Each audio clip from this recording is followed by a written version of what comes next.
But after about 10 years in the city of Leiden, in the Dutch Republic, they started thinking seriously about starting a colony.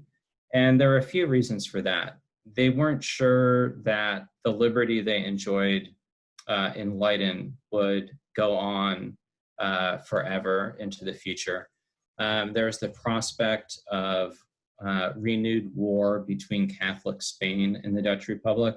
That could have been a big problem. And also, they were unhappy with other aspects of their lives in Leiden. Most of these people had been farmers, in a few cases, things like grocers or printers. And in the Dutch Republic, they were mostly thrown into various jobs in the cloth industries of the Dutch Republic. And it was really hard work. They felt like they were growing old quickly. Okay. And they also didn't want their children to grow up being Dutch rather than English. They were worried that their children would drift away from their own church and would just sort of assimilate into Dutch society. Right. And so they started thinking about leaving. Couldn't go back to England, and they contemplated a number of possibilities. Going to Central South America was one possibility. Thought about going under Dutch auspices to what eventually became the area around New York. Got a patent from the Virginia company that had founded Jamestown and other settlements in Virginia. Yeah. And so their initial plan was to go to what they considered Northern Virginia. I live in what's Northern Virginia today. They meant instead up by the Hudson River. And when they eventually crossed the Atlantic, they got a bit off course and ended up basically encountering the eastern shore of Cape Cod.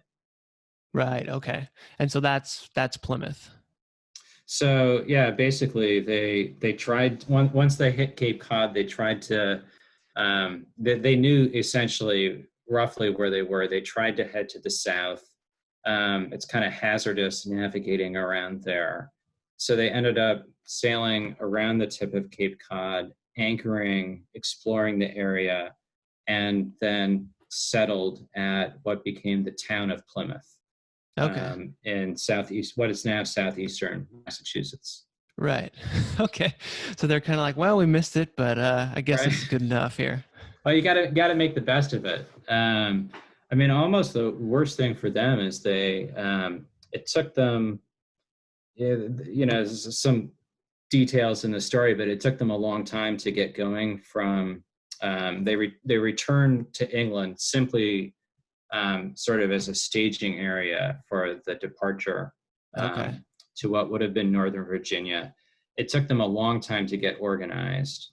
They originally had 2 ships. One of them leaked so much that it had to be abandoned. So it took them a long time to really leave, and they didn't leave until early September. So they didn't get to Cape Cod until it was November. And so it's essentially already winter back then before global warming. And so that is sort of a disastrous situation to just show up on in New England with the onset of winter. That was really created circumstances in which they were going to have a very rough first winter. Yeah, no, I can imagine. You get there, great, we're here, but damn, it's cold. Hey, thanks for watching this video. This is my dog, Murphy, and these are dog treats. Now I'll give Murphy one of these dog treats, and all you have to do is press the like button. Just press that little like button right down there at the bottom of this video, and this sweet, adorable, cute little puppy gets a treat. All thanks to you. All right, you did it? Okay, I believe you if you said you did it. There you go, Murph. She got that treat because of you. Now, I'll eat one of these treats, and all you have to do is click that subscribe button right there, pointing to it. Just click that subscribe button, subscribe to Curiosityness with me, Travis DeRose.